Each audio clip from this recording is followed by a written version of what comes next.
Welcome to today's webinar.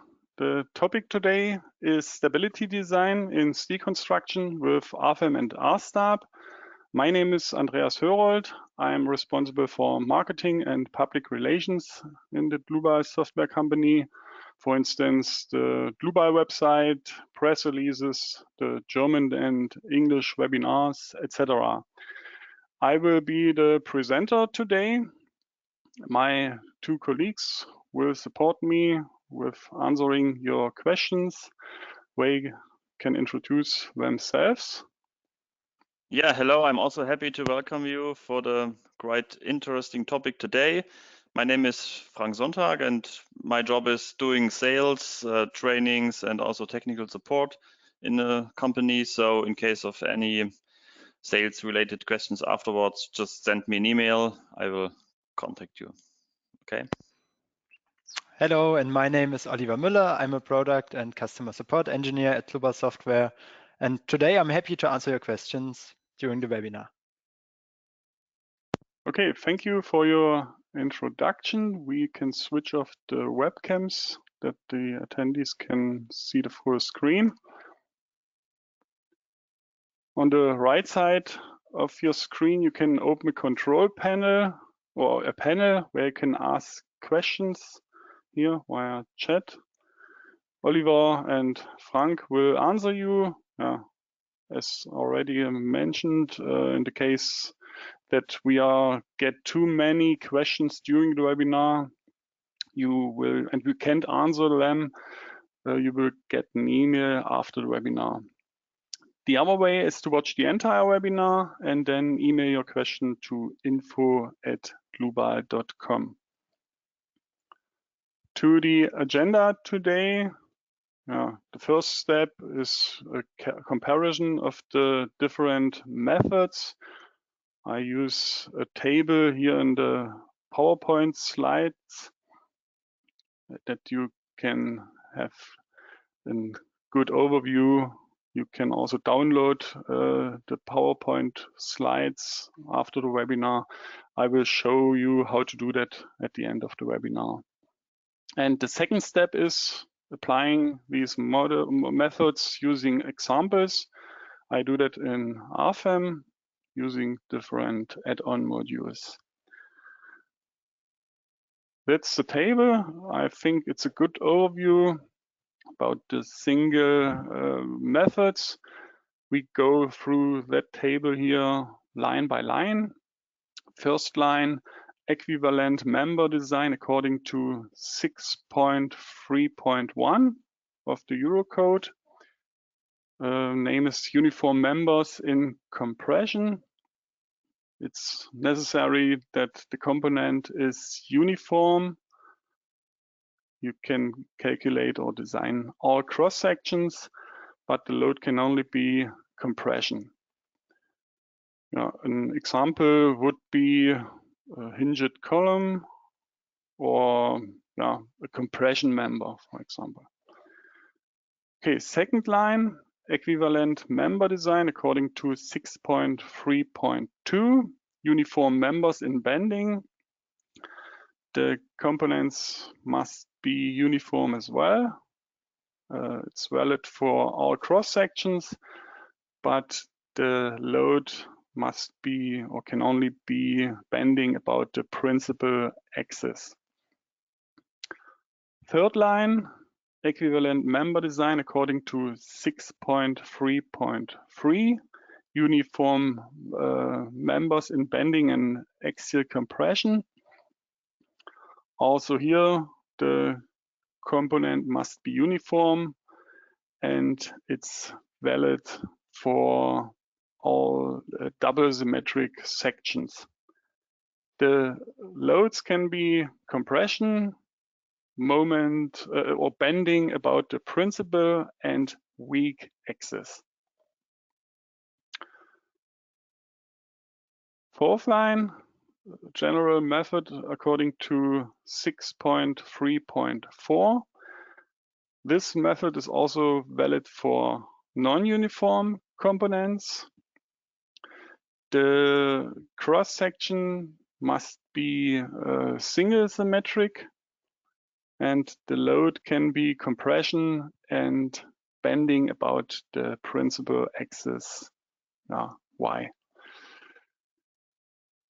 And the fifth line, design according to second order analysis with 7 degrees of freedom.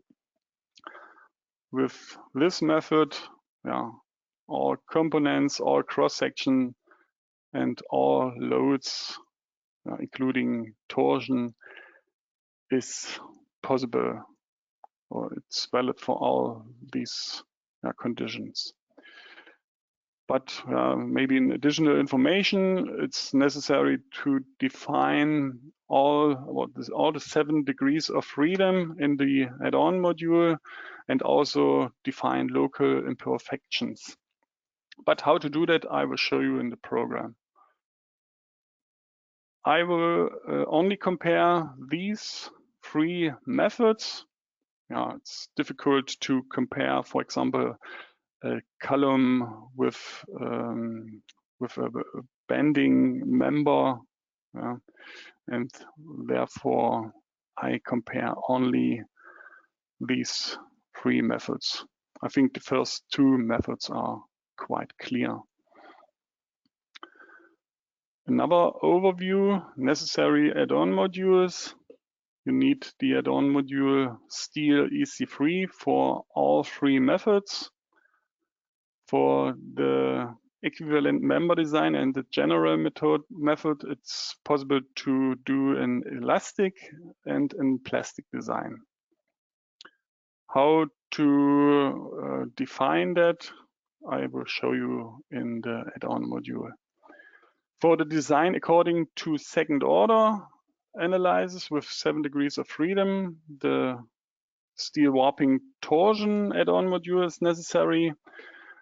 It does an elastic design.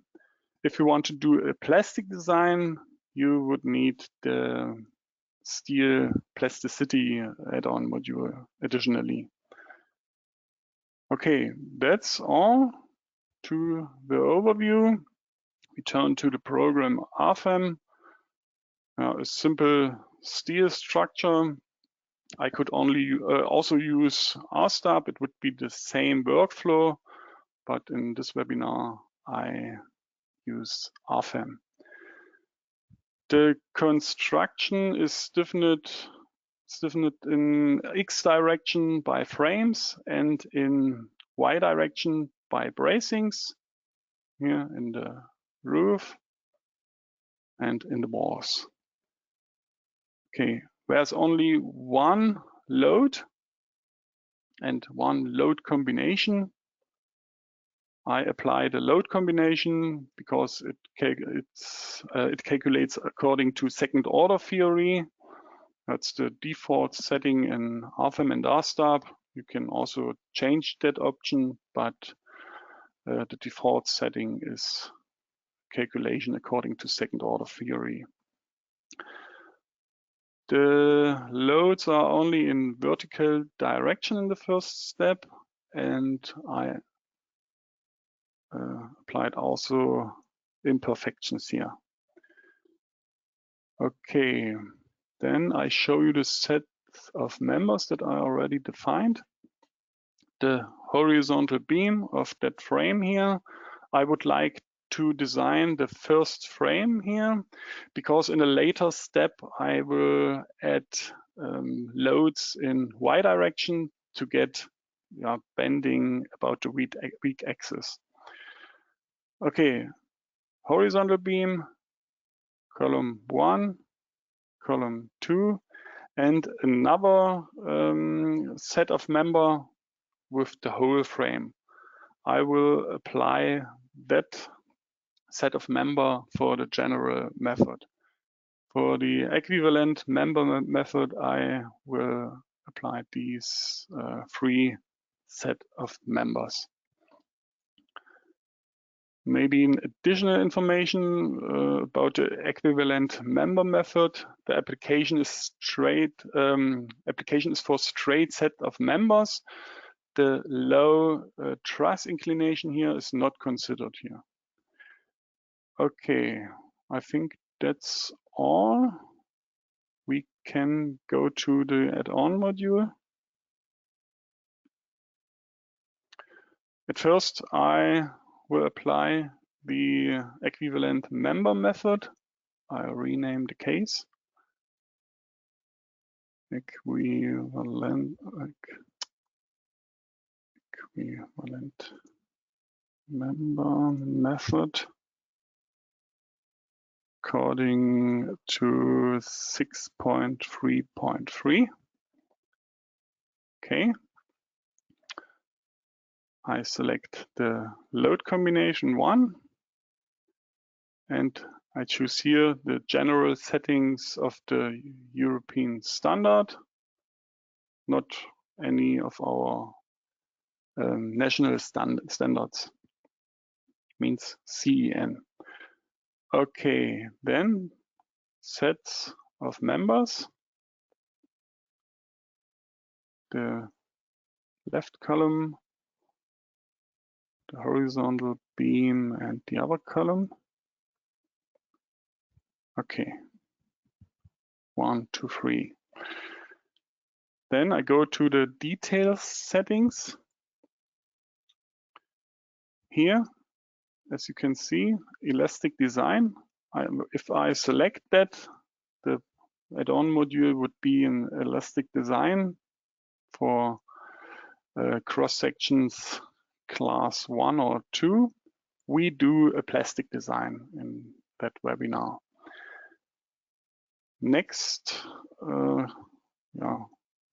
mask here or dialog, I choose here the equivalent member method. Okay, that's all. Then we can turn to the next dialog. Yeah, we use the same material as in RFEM, same cross section. It is a welded cross section. The height is 400 millimeters, the width 150 millimeters. The flange is 50 millimeters and the web 10 millimeters thick.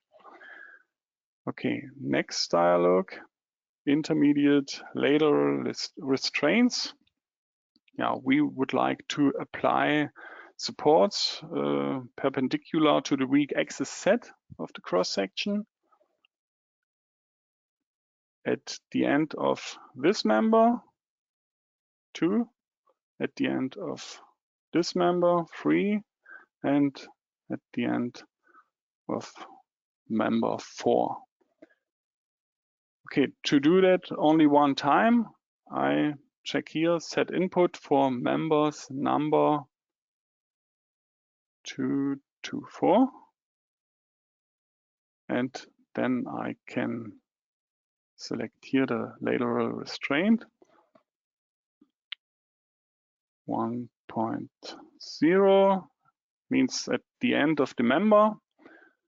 And we can define a lateral and torsional restraint, lateral the lower flange or lateral upper flange. But I select here user defined because I would like to consider a support here in the upper quarter, 100 millimeters from the upper flange means 100 millimeters over the 0 point of the coordinate system.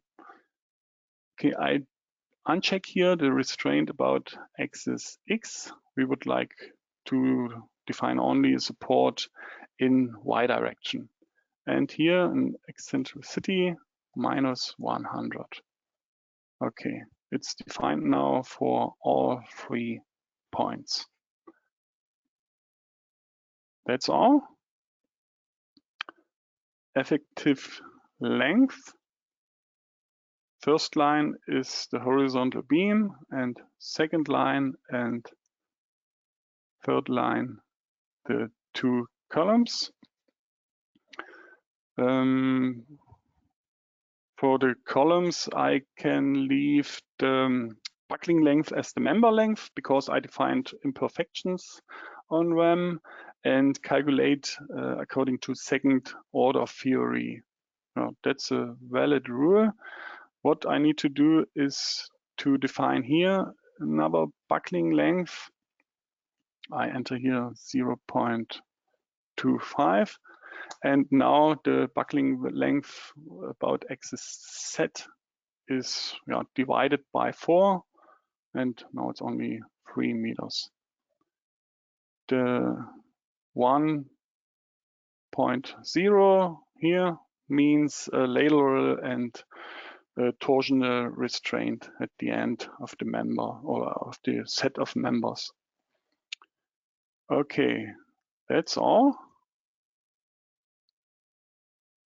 Yeah, we could here define or consider shear panels or rotational restraints by trapezoidal sheeting or purlins, but in this webinar I don't want to consider that, but it would be an option.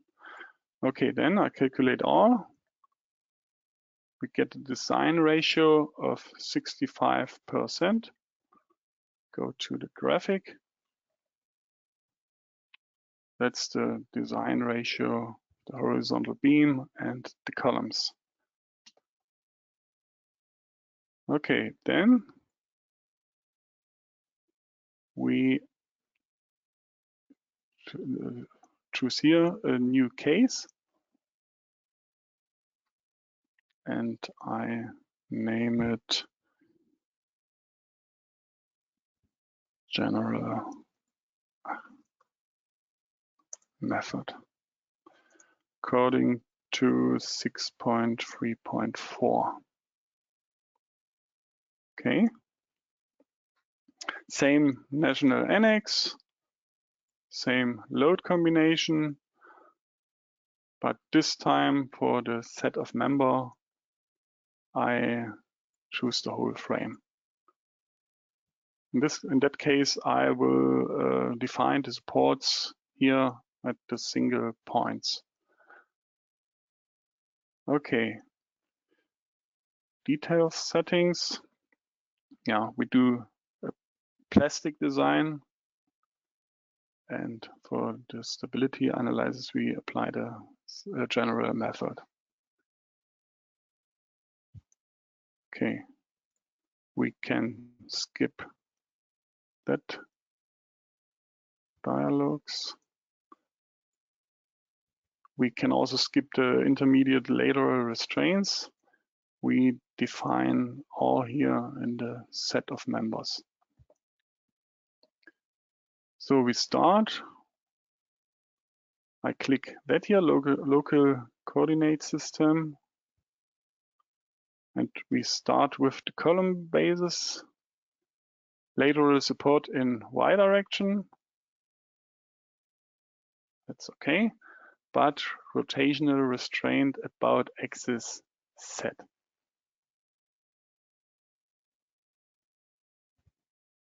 Okay, now there's a lateral and torsional restraint at the column basis. Then by clicking here, select nodes, I select the single points for the horizontal beam. Okay. And I would like to consider only a lateral support in Y direction and no rotational restraint. Okay. You can see it here in the graphic. I think it's a quite good tool. What we need to define is the eccentricity minus 100, and I can copy that in the next line with F8.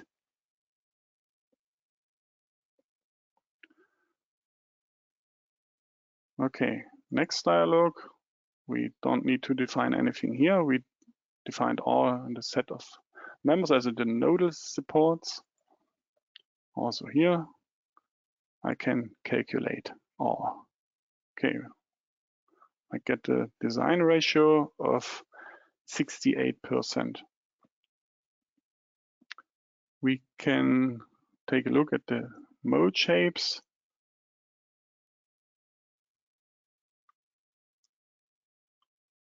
Here's the mode shape, and I believe there will be a lateral torsional buckling in that area here. And what you can see good is that the horizontal beam supports the column by a lateral and torsional restraint, and vice versa. That means that the column supports the horizontal beam by a lateral and torsional restraint. Okay. Then we can leave the dialog or the add-on module. Here you can see the design ratio of the equivalent member method and here of the general method. Yeah, these are two different methods. Don't expect that you get exactly the same results for both methods. Those are approaches to the reality, and you can't expect exactly the same results on the single points. Okay, we turn back to the PowerPoint slide. We compared the equivalent member design according to 6.3.3 and the general method. Our structure has got uniform components. Cross-section, the cross-section is in I-section, and we've got loading, compression, and bending about the principal axis. And if we add horizontal loads in that case, and we get bending about the weak axis, only the equivalent member design is applicable. That's what we do now. I create a new load or add a new load, member load in Y direction, -1 kilonewton per meter. Okay. And then I calculate R, and we will get only results for the equivalent member method and not for the general method. Let's take a look at the graphics. Here, the equivalent member method, we get the design ratio of 68%, slightly higher than before because of the horizontal load, means the bending about the weak axis. And for the general method, we don't get any results. We go in the add-on module. There's a warning message, moment about Z-axis. And that's the reason why I don't get results for this method. Okay, we go to the next structure or next model. Now, nearly the same structure, but now we've got here tapered beams. The height of the cross section here in the middle is 300, here 500, also for the column 500, and at the column base 300 height. Okay, the rest is the same loads, same imperfections, and we go to the add-on module.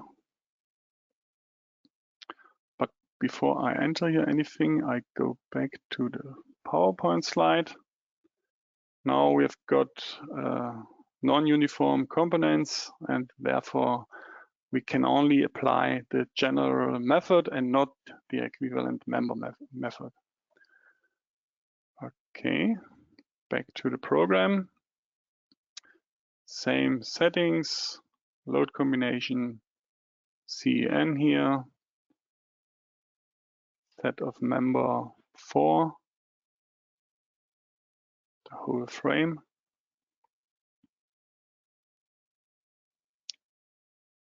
So again, okay. So details settings, plastic design as well, and we apply the general method. I rename the case.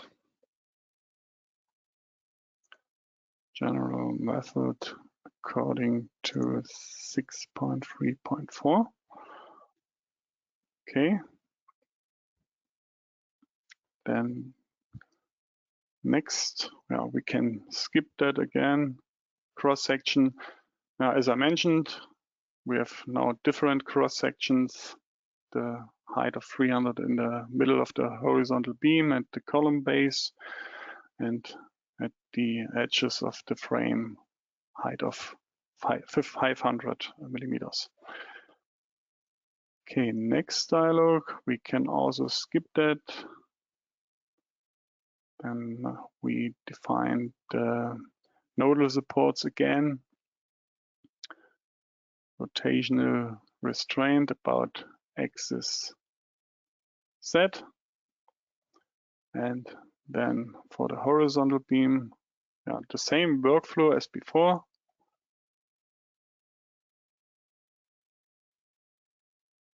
Okay. Only lateral support in Y direction. Okay. But what is different here? The eccentricity, because of the different heights of the cross sections. Minus 150, minus 100, minus 50,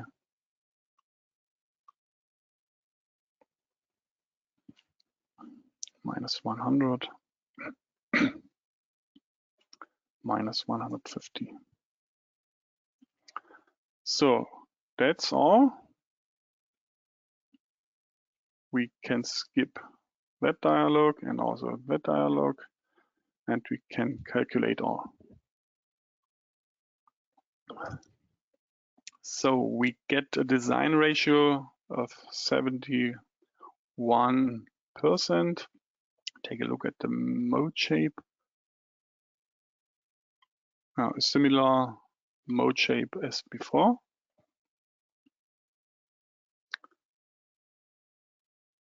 And that's the design ratio. So we go back to the PowerPoint slide last time. Tapered beam means non-uniform component. Cross-section in our case here is an I-section.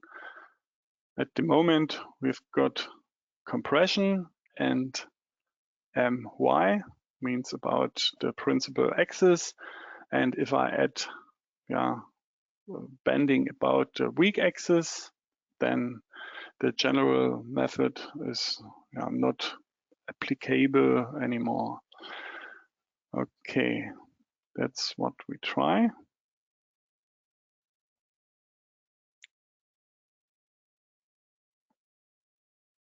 Member load, again in Y direction, -1. Okay.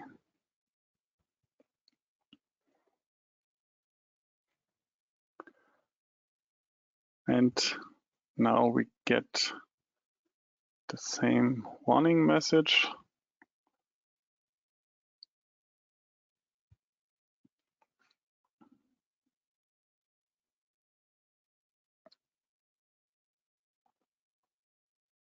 As you can see, no results again. And the warning message in this case here, moment about Z-axis on tapered beam. That's the reason why we can't design this structure here. What we need to do now is to apply the warping torsion analysis. Therefore, I copy the case and name it warping torsion analysis. Okay. Yeah, we use the same settings, but in the details settings, I need to activate here the warping torsion analysis. I must check this here, perform warping torsion analysis with 7 degrees of freedom. Second order analysis, and we apply the load at the upper flange. Okay, the rest is okay. We can skip the dialogues. But now you can see here, we need to define the 7 degrees of freedom for each support. We start with the column base here. Support in X, Y, and Z direction, that's okay. But about axis X. X, okay. And on the other side, the same, about X and not about Z. So for the support by the bracings here at the edge and so on, I define only support in Y direction.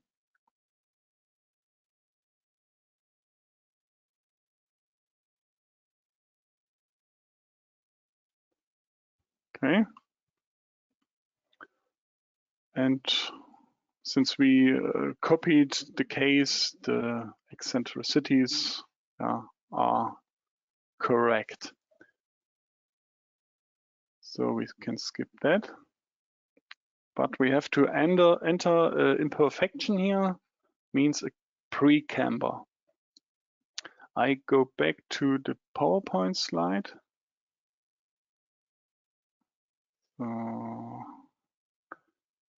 Pre-camber, imperfections for lateral torsional buckling. The formula for the pre-camber is key multiplied by E0D, and the recommendation for key is 0.5. Means the formula is key multiplied by E0D. Table 6, our structure has got welded eye sections.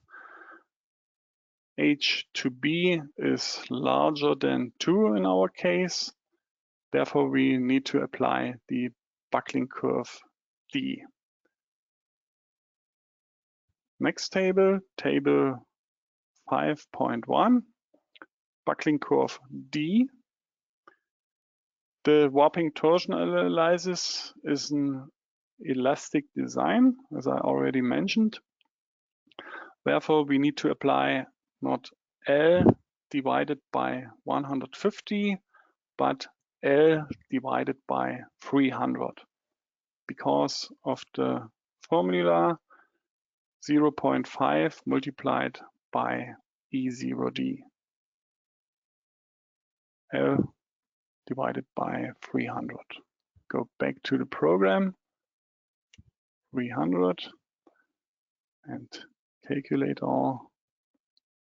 Yeah, and we get a design ratio of 95%. Let's take a look at the mode shape. Similar mode shape as for the other methods, but now with double bending. Okay. And yeah, if you want to do a plastic design, you need to activate here under the detail settings, plasticity. I activate that here and go back to that dialog here because The only thing I need to change is the pre-camber. I go back to the PowerPoint slide. Buckling curve D. Plastic design now. L divided by 200 because of the formula 0.5 multiplied by E0D. Okay, I enter that 200 and calculate all new. Now we get a design ratio of 71%. And that's the graphic. Okay, that's all to the examples. I hope you got a good overview. You can download both models and also the PowerPoint slide. How to do that, I will show you soon. But before I do that, I would like to introduce you some free online services. For example, the GeoZone tool with a lot of snow, wind, and seismic zone maps of different countries. The cross-section properties, also a free online tool where you can also define parameterized cross-sections and calculate its cross-section properties. Then the FAQs and knowledge base, a lot of valuable articles. All of them are for free. Just try the search for keywords and you will get valuable articles that you can read. Then the models to download, you can find there the webinar models and also a lot of other models. I can show you it on our website. The YouTube channel with the recorded webinars and a lot of interesting videos. Our web shop is with prices. You can create your own offer as a PDF, for example. We are very open with our prices. Then you can download our trial licenses if you want to try different programs or add-on modules. The trial licenses of RFEM and RSTAB contain all add-on modules. You can also download trial licenses for the standalone programs, RWind Simulation, Shape Fin, Craneway, etc. If you don't already registered for our newsletters, you can register on our website that you can or that you get valuable information with tips and tricks, news about Dlubal Software, webinars and other events. Just register there. Okay, I go to the website. You will get an email where you can get the link to the webinar, today's webinar, but you can find it also under news and events and webinars. Here's stability design. Here you will find the recording the next days. You can already download the presentation slides and also the both models. If you would like to find other models, you can go here to downloads and info, structural analysis models for download. A lot of different models of steel, timber, concrete, membrane structures, etc. You can see there are already over 700 models. Okay, under webinars, you can also see the next webinar, the Dlubal Info Day. If you are already registered for our newsletter, you will get an invitation next week. a whole day about Dlubal Software with different topics, design of steel and membrane structures using our form finding and our wind simulation, design of reinforced concrete floor slab, design of a cross-laminated timber wall element, etc. And you will also get tips and tricks about our software. Okay, I turn on the webcam again because I would like to say thank you for your attention. Thank you to my colleagues for answering the questions. Maybe an additional information when you leave the webinar, there will be a short survey with 4 or 5 questions. I would appreciate it if you answer the questions, or you select if you liked the webinar.